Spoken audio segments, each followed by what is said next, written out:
Hoje eu preciso te encontrar de qualquer jeito, nem que seja só pra te levar pra casa. Depois de um dia normal, olhar teus olhos de promessas fáceis e te beijar a boca de um jeito que te faça rir, que te faça rir. Hoje eu preciso te abraçar, sentir teu cheiro de roupa limpa, pra esquecer os meus anseios e dormir em paz.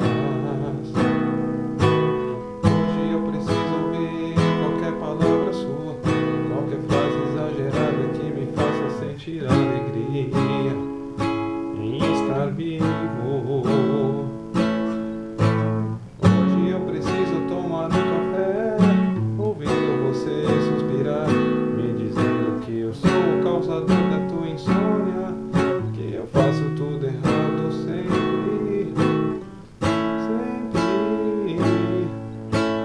Hoje preciso de você, com qualquer humor, com qualquer sorriso.